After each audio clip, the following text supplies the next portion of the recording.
नमस्कार, म यति बेला कञ्चनखबर.com को आफ्नै युट्युब च्यानल केटिभी इन्टरटेनमेन्टमा उपस्थित भएको छु।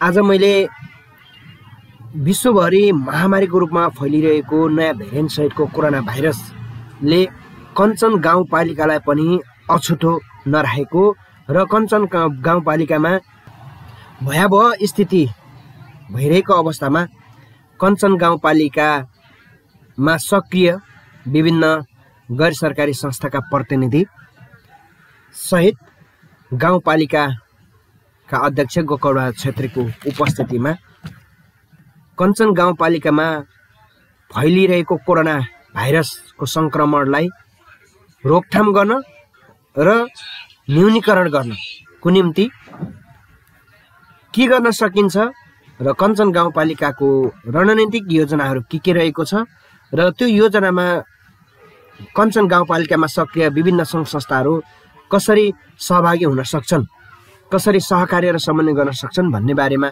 छलफल भएको थियो। र यसै विषयमा कञ्चन गाउँपालिकाका विभिन्न गैर सरकारी संस्थाका प्रतिनिधिहरूले कञ्चन गाउँपालिकामा अक्सिजनको अभाव हुन नदिनको निम्ति गाउँपालिकाले विशेष पहल गर्नुपर्ने र गाउँपालिकाभित्र भइरहेका कुनै पनि निर्माण कार्यहरूलाई कम्तीमा 15 दिनसम्म बन्द गर्नुपर्ने र कञ्चन गाउँपालिकामा सञ्चालित विभिन्न उद्योग र व्यावसायिक प्रतिष्ठानहरूमा रहेका भरी तथा खाली सिलिन्डरहरूको सङ्कलन कार्यमा अपिल गर्नको निम्ति गाउँपालिकालाई अनुरोध गरेका थिए। सुनगावा सामुदायिक विकास केन्द्र कञ्चन चारूपन्थीको सहजीकरणमा भएको यो कार्यक्रममा विभिन्न कार्यहरूको बारेमा बताउनु भएको छ र त्यो उहाँले कञ्चन गाउँपालिकाको अध्यक्ष गोकर्ण छेत्रीज्यूले कञ्चन गाउँपालिकामा रहेका विभिन्न गैर सरकारी संस्थाका प्रतिनिधिहरूको बीचमा भएको छलफलमा व्यक्त गर्नुभएको विचार तपाईहरु समक्ष यहाँ प्रस्तुत गरेको छु र छलफल गरौँ भन्ने कुराहरू थियो। आजलाई हामीले गर्यौँ। सबैलाई म धन्यवाद दिन चाहन्छु। सर्वप्रथम पोहोर साल पनि तपाईहरुले आफ्नो क्षेत्रबाट एकदमै सहयोग गर्नुभयो, जसलाई हामीले राम्रोसँग पोहोर साल हाम्रो क्वारेन्टाइनमा अत्यन्तै बाहिरबाट मेचीमा आएकाले अब मान्छेहरू यहाँ हामीले राख्यौँ। त्यो सफल तरिकाले त्यो अवतरण भयो र त्यति साह्रै समस्या त भयो, समस्या थुप्रै समस्याहरू भयो, तर पनि त्यो समस्याहरूलाई हामीले निराकरण गऱ्यौँ। र अहिले के छ भने हिमाल भाइले भने जस्तो स्ट्राटेजी यस्तो दोस्रो लहर आइहाल्छ भन्ने कुराहरू त सरकार पनि इन्डिया पनि फेरि आएको छ होइन। अब हामी त गाउँपालिका हो, गाउँपालिकाको कतिको त्यसको स्ट्राटेजी बनाएर अगाडि बढ्ने भन्ने र जहाँसम्म डक्टर हामीले यति प्रयत्न गऱ्यौँ, हामी डबल दिन्छौँ लगभग उहाँहरूको स्यालेरी त्यही 50-60 हजार जति हुन्छ, त्यसको डबल दिन्छौँ भन्यौँ।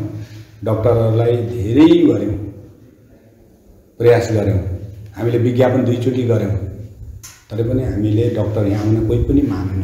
अस्ति हामी एउटा डेलिगेसन गयौँ गाउँमा, स्वास्थ्य मन्त्रालय प्रदेशको स्वास्थ्य मन्त्री भर्खर हुनु भएको थियो भोजप्रसाद श्रेष्ठ। त्यहाँ गएर हामीले हाम्रो मागहरू लगेर लिखित रूपमा हामीले पेश गऱ्यौँ र हामीले के भन्यौँ भने हाम्रा यावत समस्याहरू डक्टर तपाईहरुले पठाइनुपर्छ।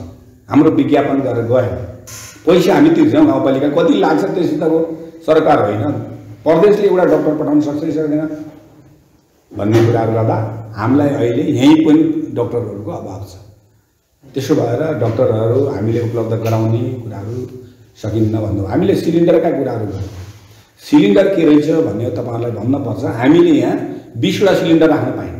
भर्खर पुलिसले छापा मारेर त्यो सिलिन्डर पुरै लैजान्छ। हामीले स्टोरेज गरेर राख्न पाइँदैन। सिलिन्डर अहिले हाहाकार छ। तपाईले यहाँ लिएर सिलिन्डर राख्ने, तपाईको जति आवश्यक छ प्रयोग गर्ने, रोटेसन।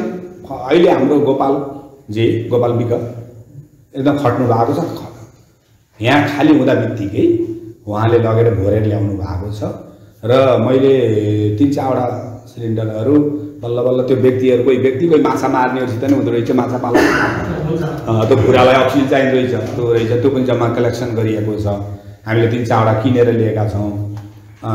त्यो एउटा ठुलो सिलिन्डर, एउटा यहाँ ठुलो सिलिन्डर, 2टा यहाँ रहेछ, एउटा हाम्रो एम्बुलेन्समै रहेछ, एउटा पारी एम्बुलेन्समा रहेछ, त्यो पनि हामीले यहाँ गरेका छौँ। र हामी कोही पनि अहिले हामीलाई अक्सिजन चाहियो भन्नेलाई हामी बुटोल पुर्याइदिएका छौँ। हाम्रो एम्बुलेन्सबाट बुटोल पुर्याइदिएको छ। हाम्रो एम्बुलेन्समा रातको 1 बजे छैन महिनामा पुर्याइदिएको छ। आजै पनि मिम दर्लामीको आमालाई भन्नुभएको थियो, मैले तुरुन्तै एउटा त्यहाँ मैले फोन गरेर तुरुन्तै दिनुहोस्, एउटा दिनुहोस्, त्यो बुटोलसम्म पुर्याउने कुराहरू उहाँले यही राख्ने कुरा गर्नुभएको थियो। यहाँ हामीसित डाक्टर छैन, 24 घण्टा हामी राख्न सक्छौँ, त्यसभन्दा अब हामीले किनभने भोलि क्षतिपूर्ति दिनुपर्छ, हाम्रो डाक्टर नभइकन हामीले राख्ने अनुमति रहन्छ। त्यसो भएर यी कुराहरू पनि हामीले अप्ठ्याराहरूलाई पनि बुझ्नुपर्ने र उहाँलाई अहिले बुटोलमा मैले फोन त्यहाँ बाटा आउँदाखेरि मैले फोन लाउँदैछु त्यहाँ सिटको लागि होइन गरिराखेको छु। अब के छ भने अहिले के रहेछ भने हामी सबैले के बुझ्नु पर्यो भने बुटोलमा लगेर कुनै पनि हस्पिटलमा सिट पहिले खोजेर छैन, लगेर तपाईँले बाहिर राख्नुहोस्, उसको नम्बर भित्र गल्लीमा जान्छ, गल्लीबाट उसको सिट खाली हुँदै जान्छ। यो कुरा सबै लाइन लाग्छ त हामी अब मेरो मान्छे भनेर मैले फोर्स त्यहाँ लगाएर सिट पाइनेवाला छैन। त्यसले गर्दा त्यो धैर्यता हामीले गर्नु पर्यो। अक्सिजनहरू हाम्रा मान्छे त्यहाँ गएर पनि अक्सिजन छैन भने हामीले यहाँ तुरुन्तै हामीले एम्बुलेन्सबाट त्यहाँ पठाइदिएर हाम्रो त्यो रिकभर गर्छ। भरत हमाल त मर्ने मान्छे हो, रातको 1 बजे हामीले यहाँबाट अक्सिजन लगाएर उनी बाँचिया छ होइन दिनाजी। अब हाम्रो त्यो अक्सिजन नभएको उहाँको मृत्यु हुन्थ्यो। हामी रातभरि अहिले पनि सुत्न छैन, रातको 1 बजे 2 बजे फोन आउँछ, अब नउठाउनु पनि होइन समस्या हुन्छ। अब किनभने उठाएन भन्ने हुन्छ, अब मान्छेहरूलाई त्यो समस्या परेको बेलामा हामीले गर्नु पनि पर्ने हुन्छ। र एउटा हामीले सुरुमा के गर्यौँ भने यो कोभिड जुन विपद व्यवस्थापन समितिको बैठक राख्यौँ, हाम्रो सुरक्षा निकायलाई मैले सबै सुरक्षा निकायहरूलाई पनि त्यहाँ बोलाएँ र हाम्रो जुन सेन्टरहरूमा हामीले जुन गर्ने कुराहरू छ, एउटा कुरा के छ भन्नुहुन्छ यो मोटरसाइकल सुरु जाने छ नि, त्यसले आपत्तिको होइन भनेको छ। हाम्रो डिसिसिएमसीको बैठक पनि हाम्रो जिल्लामा जुन बस्यो सिडिओको अध्यक्षतामा, सर्र जान्छ सर्र आउँछ र आफ्नो उमा टोडाकोहरू पनि जान्छ भने त्यसमा आपत्ति छैन भन्छ। किनभने त सर्दै आफ्नो बाटो जाएन, किनभने कोभिड त तपाईँ हामीको सम्पर्कबाट मात्रै सर्ने कुराहरू हो गरे, ऊ आफ्नो बाटो जान्छ भने त्यति आपत्तिको विषय होइन भन्ने कुराहरूले अलिकति हामीले त्यो साह्रै अब अहिले फेरि के छ भने समस्याकै लिएर दुब्री राखेका छन् मान्छेहरू, त्यसले गर्दाखेरि अलिक त्यस्तो देखिएको होला। त्यसलाई अझै मैले अझ सुरक्षा निकायलाई भनिराखेको छु, हेर्नुहोस् है एकदमै अब गर्दाखेरि मान्छेहरू ग्यादरिङ हुन नदिनु होला बारम्बार यो गरेको छु होइन। अब हाम्रो यहाँ के भएको छ भन्दाखेरि पैसाको कुरा के छ भने तपाईँले पैसा कोर्सापति सबैले सहयोग गर्नुभयो, 30 लाख रुपियाँ हाम्रो त उठेकै हो, पैसा उठेकै हो। 30 लाख रुपियाँ हामीले उठ्यौँ र झन्डै 1 करोड हाम्रो खर्च भएको थियो, सबै कुराहरू होइन त्यति खर्च भएको थियो। हामी पैसालाई अहिले पनि के हामीसित छैन भने तपाईँहरूले दिइराख्नु भएको छ, अहिले पनि समस्या परन्ती हुन्छ। नभए हामीसित जे जति छ विकास निर्माण काम हामीले बाबै गर्ने भन्ने होइन, त्यो पैसाको लागि हामीले त्यो चिन्ता गरेर होइन। गोपाल सरलाई थाहा छ, हाम्रो स्वास्थ्य संयोजकले भन्नुभयो नि, मैले के भनेको छु भने हाम्रो कोही पनि कोभिड भएका होम आइसोलेसनमा जुन बस्नु भएको छ उहाँहरूको घरमा एकदमै 1 दिन बिराएर अथवा दिनदिनै हाम्रा स्वास्थ्यकर्मी जति पनि छ आफ्नो क्याचमेन्ट एरियामा तपाईँहरू निगरानी राखिराख्नुहोस्, हेरिराख्नुहोस् होइन। त्यो हामीले होम आइसोलेसनमा अहिलेको त देख्नु भएको छ देशभरिकै ट्रेन्ड त्यही छ, होम आइसोलेसनलाई बढी प्राथमिकता छ। त्यसो भएर हाम्रो त निगरानी दिने राख्ने कुराहरू हामीले ती सबै कुराहरूमा हाम्रो स्वास्थ्य संस्थालाई केही कुरामा पैसाको कुरा मसित अनुमति माग्नुहोस्, के कुराहरू किन्न के आवश्यक छ। पिपी तपाईँलाई अस्ति मैले के भने कोही पनि मान्छे मृत्यु हुन्छ, हाम्रो सामाजिक संस्कार अनुसार दाह संस्कार गर्न खोज्छ भने उसलाई पिपी उपलब्ध गराइदिनुहोस्, पिपी पनि कमी नहोस् है, त्यो यथेष्ट मात्रामा किनेर तपाईँले राख्नुहोस्। त्यसो भएर पैसा तपाईँहरूले भोलि जनताले भएन भन्दा हामीलाई भन्छ नि, हामीले त हाम्रो कमजोरीका कारणले त्यो सबै कुराहरू बाहिर देखिन्छ। त्यसो भएर केही पनि कुरा कमी नहोस् भनेर हामीले भनेका छौँ। अस्ति मैले यो एन्टिजेन त्यो जुन किट छ त्यो किट्स कति आवश्यक पर्छ। गोपाल सर हाम्रो दिननाथजीहरू पनि त्यही हुनुहुन्थ्यो। त्यसमा तपाईँले कुनै पनि मोलाइजा नगर्नुहोस्, एकदम किनेर लिएर। अब एउटा कुरा के भयो भने हामीले माथि अन्ति स्वास्थ्य मन्त्रालयमा कुरा गर्दा के भयो भने तपाईँहरूले लाइन्स त चेक नगर्नुहोस् है। मान्छेहरूमा त्यो किसिमको हिमाल भाइले भने नि डोलबहादुरजी जस्तोको अब त्यो डर छ भने त अरू जनताको त झन् कति डर होला होइन। मैले चेक नगर्ने, हिमालले चेक नगर्ने होइन, हाम्रो किरण सरले चेक नगर्ने हो भने त केही पनि हामी डराउने हो भने त त्यसै डर। अहिले के छ भने साइकोलोजिकल रूपमा डिप्रेसन अलिकति मनोविज्ञान त्यस्तो किसिमले डरको भावना गरेको छ। त्यसले गर्दा डिप्रेसन अब मान्छेहरूमा अलिकति त्यो बढ्ने सम्भावना पनि छ। त्यसले गर्दाखेरि पनि हामी धेरै सतर्क हुने। हाम्रो सामाजिक सङ्घ संस्था जुन एक्टिभ छ हाम्रो कञ्चनमा, जति बेला पनि पर्दाखेरि एकजुट भएर जो गरेको छ। अहिले हाम्रो एउटा समस्या के देखिएको छ भने लापरवाहीहरू अहिले भनियो नि, यहाँ लागेको छ, घरमा श्रीमतीलाई लागेको छ। अस्ति सोमनाथको कुरा यहाँ होइन राधिकाजीले कुरा गर्नुभयो। सोमनाथको म्याडमको नेगेटिभ भएको सोमनाथको नेगेटिभ हो कि कसको नेगेटिभ कसको पोजिटिभ भयो? जो नेगेटिभ भयो म्याडमको नेगेटिभ भयो। नेगेटिभ भएको होला, सास फेर्ने आत्तरी भयो, गाह्रो भयो होइन। अब सोमनाथजीको पोजिटिभ देखियो, केही पनि भएन। अब अक्सिजन चाहियो भने कहाँ हुनुहुन्छ भन्दा बुटोल, तुरुन्तै त्यो अक्सिजन हामीले तपाईँ कहाँ हुनुहुन्छ त्यो अक्सिजन तपाईँ त्यहाँ हामी भनेर मैले यहाँ भने। पछि उहाँले हाम्रो बाबुराम सर म ल्याउन जान्छु कहाँ छ के छ भन्ने कुराहरू गर्नुभयो। ल त्यहाँ गएर थकाली चोक गएर हाम्रो स्वास्थ्य होममा हाम्रो अक्सिजन त्यहाँ छ, त्यहाँ लगेर तुरुन्तै गर्नुहोस् भने पछि के भयो खबर अक्सिजन ल्याउने भएको छ होइन। म जान्छु भन्नुहुन्थ्यो उहाँले गर्ने कुरा। त्यसो भएर यो उहाँ जतिको बौद्धिक मान्छे त आफै सोच्ने कुराहरू हो होइन। अब त्यसलाई त्यतापछि नलागौँ। तर यो के छ भन्नुहुन्छ भने अहिले तपाईँले जुन कुराहरू उठाउनु भएको छ, यो मेडिकलहरूले पनि ज्वरो आएको छ कम्तीमा तपाईँ अहिले 1000 भयो नि। अब त पिसिआर चेक 1000 भयो होइन। अब अलि शीतलो भएको छ।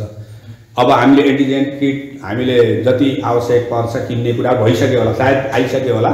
अब हामीले जहाँ जहाँ त्यो प्रभावित उयोहरू छ, जहाँ जहाँ गर्नुपर्ने छ, हाम्रो सङ्घ संस्था वडाका प्रतिनिधि जनप्रतिनिधिहरू सहितको टिमलाई परिचालित गरेर हामीले त्यहाँ हामी त्यो परीक्षण गर्ने कुराहरू गरेका छौँ। र जहाँसम्म यो प्रहरीको मासकासका कुराहरू छ त्यो त हामी उनीहरूले अब तपाईँलाई फोन गरे होला नि, त्यो एउटा संस्थाको नाताले गाउँपालिका त गरेपछि मैले रामप्रसादलाई भनेको छु। रामप्रसाद हाम्रो जुन स्वास्थ्य संयोजक, केही पनि कहीँ पनि त्यस्ता कुराहरू त्यहाँ गएर माग्यो भने त्यहाँ हामीलाई उपलब्ध गराइन पर्यो भन्ने हो भने हामी त अब 50औँ ठाउँको हुन्छ, कसलाई उपलब्ध भयो कि भएन भन्ने कुराहरूको त्यति ख्याल हुँदैन। उहाँहरूले माग्यो भने हामी कति चाहिन्छ त्यो उपलब्ध गराइन्छ, त्यस कुरालाई त्यति ठुलो कुरा होइन। बजार अनुगमनको कुरा के छ भने अहिले बजारै खुलिएको छैन।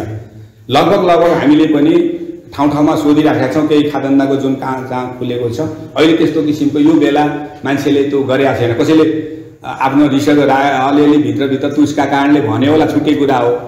कोही कसैले गुनासोहरू मलाई 1 रुपियाँ बढी लियो भनेको छैन, लिएको पनि छैन। किनभने मानवताको हिसाबले मान्छेले बुझिरहेको छ अहिले यत्रो सङ्कटको बेला उसले गएर बढी हालेर लियो होला, त्यही किसिमले मूल्य हाल्यो होला, त्यो छुट्टै कुरा छ। तर यही बेला अझ खाउँ भन्ने कुराहरू भएको छैन। हामी पुलिसलाई पनि मैले बारम्बार अस्ति बैठकमा पनि के भनेको छु, तपाईँले यो निगरानी हेरिराख्नुहोस् है सबै ठाउँहरूमा। कहीँ कतै यति बेला मान्छेले फाइदा उठाउन सक्छ, फाइदा उठाउला पनि होइन। कोही त त्यो किसिमको मानवता नभएको मान्छेहरू नै हुन्छ। ती कुराहरूलाई हामीले सकेसम्म त्योतिर पनि हाम्रो ध्यान गइराखेको छ होइन। यो कुराहरूलाई हामीले गरौँ। र जहाँसम्म यो तरकारी सरकारी कुहेका कुराहरू गोविन्द जुन उठाएको छन्, अब यो कहीँ पनि हामीले पोहोर साल पनि त्यो 2 नम्बरको जुन त्यो बजबजाका त के भन्छन् त्यतातिर छ, त्यो दयानगर त्यताका मान्छेहरू सबै उठेर आएको थिए। मैले के भनेको भने त्यति बेला पनि तिमीहरूले बेच्न जहाँसुकै पाउँछौ, बुटोलमा यदि गाडीमै तिमीहरूले लैजान्छौ भने मैले 50% गाउँपालिकाले त्यसको भाडा बिहोर दिन्छ। ल तपाईँ लैजानुहोस् होइन, हामी कागज लेखेर दिनुपर्छ भन्ने कुराहरू छ। अब यहाँ पनि के कस्तो छ, गाउँपालिका आउनु पर्यो नि, गाउँपालिका जानकारी आउनु पर्यो। हामी त्यस्तो जो मर्कामा पर्नु भएको किसानहरू छ हामीले हेर्ने कुराहरू, गाउँपालिकाले आफ्नो औकातले हेर्ने कुराहरू त्यो रहन्छ। त्यो कुराहरूमा तपाईँहरूले पनि ती कुराहरूमा गरिदिनु होला। हामीलाई के छ भन्नुहुन्छ भने सबभन्दा ठुलो कुरा, ठुलो समस्या डाक्टर उपलब्ध नभएको कारणले पनि एउटा त्यो छ। अर्को के छ भने अहिलेसम्म जहाँसम्म अक्सिजनलाई हामीले कमी हुन दिएको छैनौँ, तुरुन्तै खाली हुँदा बित्तिकै सिलिन्डर भरिराखेको छ। एकदम हाम्रो गोपालजी त यति एक्टिभ हुनुहुन्छ कि मलाई दिनदिनै एकपालि फोन गर्नुहुन्छ, सर एउटा सिलिन्डर भेटाउनु भयो भने सिलिन्डर भेटिन्छ। 2-4 मैले त्यहाँ लिएका छौँ अलि दमको रोगीहरूले लिएर राख्दो रहेछ सबैले, दमको रोगीहरूले। त्यो पनि मैले स्टार्ट के भने इमर्जेन्सी पर्नु तपाईँले दिनुपर्छ है, आफ्नो डेट एकदम उमा राख्नुला, हामी तपाईँलाई तुरुन्तै भरेर लिएर राखिदिन्छौँ। त्यो सिलिन्डरहरू भरेर उहाँले राख्नु भएको छ। एकदम इमर्जेन्सी पर्नु त सिलिन्डर हामी लैजान्छौँ है, तपाईँले फेरि त्योमा कुनै नगर्नु होला भन्ने कुराहरू पनि गरिरहेको छ। र यहाँ पनि हामीले लगभग अहिलेसम्म कमी भएको छैन। कमी भयो भने अहिले सिलिन्डरहरू के थियो, हामी आशा के बस्यौँ भने स्वास्थ्य मन्त्रालय प्रदेशको उसले सिलिन्डर आउँदैछ बाहिरबाट, त्यसमा हामीले 4-5 वटा तपाईँहरूलाई दिइहाल्छौँ भन्ने कुराहरू भयो। अहिले उतैतिर कमी भएको रहेछ, ती कुराहरूलाई हामीले गरिराखेका छौँ। त्यही पनि हामीले यहाँ जहाँ पाइन्छ हजुरले अझै पनि कहीँ भेटिएको एउटा दुईवटा हाम्रो नजरमा भएको अहिले हामी ग्यास हामी त्यो अक्सिजन हामी भर्छौँ, त्यो सिलिन्डर खाली छ भने अथवा भोलि रहेछन् भोलि भरेर हामी दिन्छौँ। 1 महिना 1.5 महिना 2 महिना कति लाग्छ त्यसको लागि सहयोग गर्ने तपाईँहरूले पनि त्यस्तो भयो भने सिलिन्डर उपलब्ध गराइदिनु भयो भने त्यो धन्यवादको पात्र हुन्छ। जहाँसम्म अब यो धेरै कुराहरू हामीले गर्न बाँकी छ, गर्ने कुराहरू गर्दा गर्दै पनि के हुँदो रहेछ भने यो जब यस्तो यो आपद विपद पर्छ नि, विपत्ति पर्छ त्यति बेला के हुँदो रहेछ भने धेरैको अब हाम्रो बुद्धि पनि बताउँदो रहेछ भने ध्यान हाम्रो मिटिङ बसिराखेको छ, कसरी कहाँ गरिराखेको छ प्रभावित क्षेत्रहरूमा अब कसरी त्यहाँ हामीले सेवा पुर्याउन सकिन्छ भन्छ। जस्तो यहाँबाट हामीले बुटोलमा फोन गर्यो डाक्टरलाई, मैले अस्ति अब त्यहाँको मेयर शिव सुवेदीलाई भने तपाईँ जस्तो मान्छेहरू बुटोलमा बस्ने हाम्रा मान्छे त्यहाँ पठाउँदाखेरि खै ठाउँ भन्दा हाम्रै सदस्य पनि मलाई तपाईँ भन्यो नि के थाहा पारे हाम्रो नवीन होइन त्यो हाम्रो वडा सदस्य मेरै वडाको भन्दै हुनुहुन्छ होइन मेयरले मेरै वडाको म यति गर्दा पनि मैले बताउन सकिनँ। अब त्यो समस्याहरू यस्तो छ के गर्नुहुन्छ भन्दै हुनुहुन्थ्यो। उहाँ पनि अब के छ भन्नु त अहिले सरकार पनि एकदमै यस्तो अवस्था पुगेको छ नि, अब पूर्व तयारी अवस्थाहरू रहेन। अहिले त अब बल्ल चेत खुल्यो होला, तेस्रो आउला चौथो आउला, अब त आगो आइयो होइन। यसको लागि तयारी त जहिलेसुकै बनाएर राख्नुपर्ने, हामीले पनि त्यो कुराहरू सोच्नुपर्ने रहेछ। र अहिले सरकार पनि अब डक्टरहरू देख्नुभएको छ हात उठाएको अवस्थाहरू छ, हामी अब अक्सिजन छैन के छैन भन्ने कुराहरू छ। यसले गर्दाखेरि हामीले यो सबै कुराहरू यो के जस्तै रूपन्देहीको जुन प्राइभेट हस्पिटलहरू छ नि तिनीहरूलाई किन यो कोरोनाको चाहिँ त्यो गर्ने त्यो बनाउनु पर्यो कि त्यसको लागि पनि पहल गर्नु पर्यो।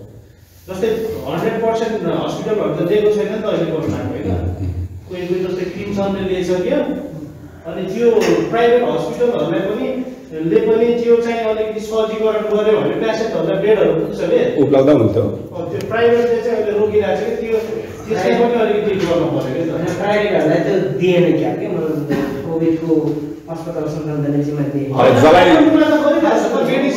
अब के छ भने विशेषज्ञहरू भएको डाक्टरहरू भएको ठाउँलाई त अब दिँदाखेरि अब उसको मापदण्ड सबै कुराहरू छ, ती कुराहरू पुर्याउने कुराहरू होला।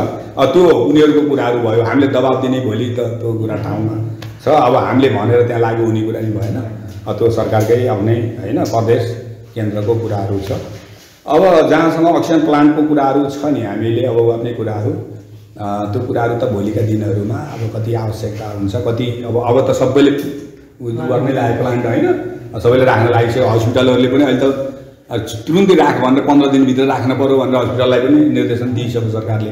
त्यसले गर्दाखेरि अक्सिजनको समस्याहरू टर्ला।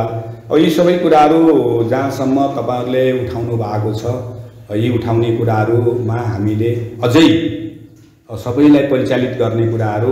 र अर्को कुरा के छ भन्नुहुन्छ भने हाम्रो एम्बुलेन्स कुरा 2टा एम्बुलेन्स हाम्रो गाउँपालिकाको अन्डरमा रहेको 2टा एम्बुलेन्सहरू छ। एम्बुलेन्समा के भयो भने पारीको एम्बुलेन्स के रहेछ भने त्यो क्लबले चलाएको लामो समय गरेको त्यो ड्यामेज भएको छ। हाम्रो यति पैसा खर्च भयो त्यसमा तपाईँको बनाएको छ बिग्रेको छ, बनाएको छ बिग्रेको छ, बनाएको छ बिग्रेको छ। त्यसले गर्दाखेरि त्यो एम्बुलेन्सले काम नदिने भएको छ।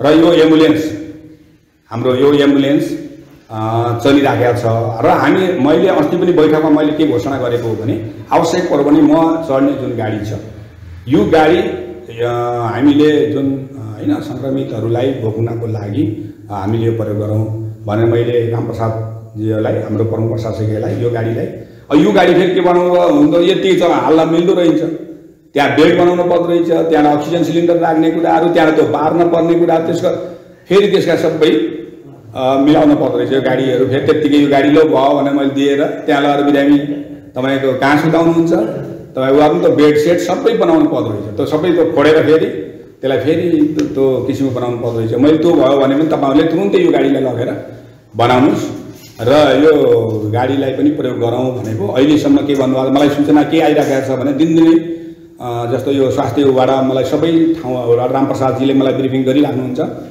अहिलेसम्म लगभग त्यस्तो समस्या परेको छैन सर भन्नुभएको छ आज पारीतिर एकजना बित्नुभयो अरे त्यो एम्बुलेन्स पाएन भनेर उहाँले गर्नुभएको थियो मलाई भर्खर पनि फोन गर्नुभएको थियो मैले भने हामीलाई फोन गर्नु पर्यो होइन हामी जसरी पनि जुनसुकै हालतमा पनि हामीले उपलब्ध गराइदिन्छौँ अब तपाईँले कसलाई फोन गर्नुभयो कोही जनप्रतिनिधिलाई कसैलाई फोन पनि गर्नुभएको छैन स्वास्थ्यमा कसलाई फोन गरेको थिएँ मैले छैन भनेर गरिदियो भन्नुहुन्छ त्यस्तो भन्दा पनि एउटा हाम्रो त्यहाँ नम्बरै दिएको छ 3-4 जनाको त्यहाँ नम्बरै दिएको छ होइन त्यो नम्बरबाट फोन गरेर उपलब्ध गराउनु नभए हामीले गाउँपालिकाले कोही पनि त्यस्तो अब कसैलाई म चेक गर्न जाने भन्यो भने हामीले चेक गर्न जाने त्यत्तिकै हाम्रो उपलब्ध हुन्न बिरामी लैजाने भन्यो भने हामीले हाम्रो एम्बुलेन्स जान्छ होइन कसैले गाडीमा लगेको छ भने पनि हामी गाउँपालिकाले त्यो निःशुल्क बनाइदिएका छौँ फ्री पैसा जनताबाट नलिने भनेको छ त्यसमा हामीले किट्सहरू किन्दैछौँ होइन फ्रीमा हामीले त्यसको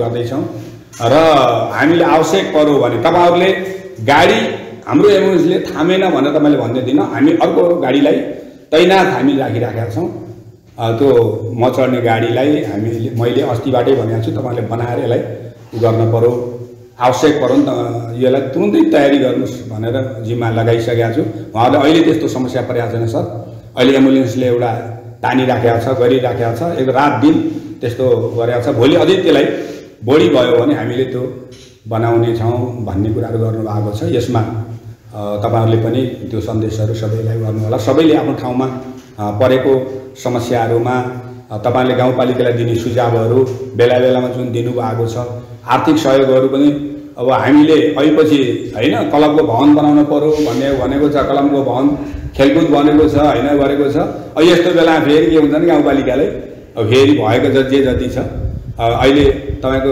उतिर हेर्दाखेरि अन्त हेर्दाखेरि अति सङ्घ संस्थाहरूले पार्टीहरूले पैसाहरू होइन अलिअलि गरिराखेको समस्या छ त्यही पनि अहिले हामीले के गरिराखेका छौँ भने अहिलेसम्म गाउँपालिकाले थेक्न सक्ने अवस्थासम्म हामीले थेक्छौँ ठिक छ अब त्यो स्वतस्फूर्त उहाँहरूले दिनुभयो भने ठिक छ नभए अहिले आह्वान नगरौँ भर्खरै त्यति ठुलो प्रेसर परिसकेको छैन पुरो त के थियो भने भात पकाएको छ खाएको छ चामल बाँडेको छ होइन सबै कुरा बाँड्ने हात धुने साबनदेखि बुरुससम्म दिनुपर्ने भएकोले धेरै अलिक बढी हामीलाई हताश पनि बनायो त्यसले गर्दाखेरि अलिकति तपाईँहरूसँग माग्ने कुरा पनि तुरुन्तै भएको थियो अहिले हामीलाई त्यति ठुलो बनाएको छैन समस्या जसले गर्दा हामीले चलाइराखेका छौँ र हाम्रो कमजोरी भएको गाउँपालिकामा अझै सुधार गर्नुपर्ने गाउँपालिकाले अझै केही यो गरिदिए ठिक हुन्थ्यो बेस्ट हुन्थ्यो गाउँपालिकाले यो कमजोरी देखिएको छ भन्नुभयो भने त्यसलाई तुरुन्तै हामीले करेक्सन गरेर हामी अगाडि बढ्छौँ त्यो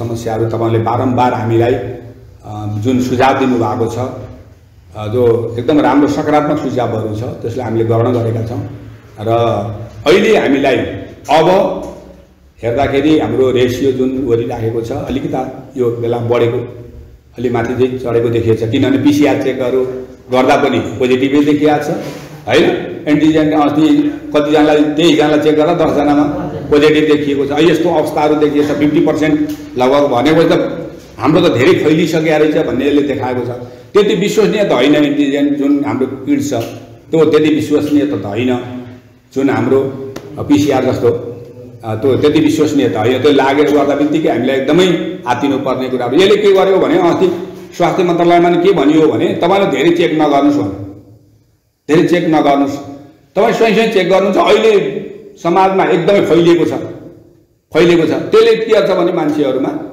एकदम साइकोलोजिकल पनि त्यसले असर गराउँछ। त्यसो हुँदाखेरि बढी हेर्नुहोस् है, त्यसलाई ख्याल गर्नु होला भन्नुहुन्थ्यो कि हामीलाई। त्यही पनि अब तपाईँहरूको चाहना, सबैको चाहना त्यो एकदम जहाँ प्रभावित क्षेत्रहरू छ त्यहाँको गरौँ भन्ने कुराहरूलाई हामी त्यही मगाएका छौँ। अब हामी तपाईँहरूकै सल्लाह सुझाव अनुसार हामीले त्यसलाई प्रयोग गर्छौँ। अरू त्यस्तो किसिमको हामीले गर्नुपर्ने कामहरूमा तपाईँहरूको सुझाव अवश्य रहन्छ। हामी पैसाको कारणले हामीलाई पैसा गाउँपालिकालाई भएन, हामीले चन्दा उठाएर दिन्छौँ भन्नुपर्ने आवश्यकता छैन। हामीसित छ स्वतःस्फूर्त दिउँ। भोलि रेडियो होइन, टेलिभिजन सारा कुराहरू तपाईँको एउटा योगदान संस्थाको योगदानको कुराहरू रहला संस्थाको।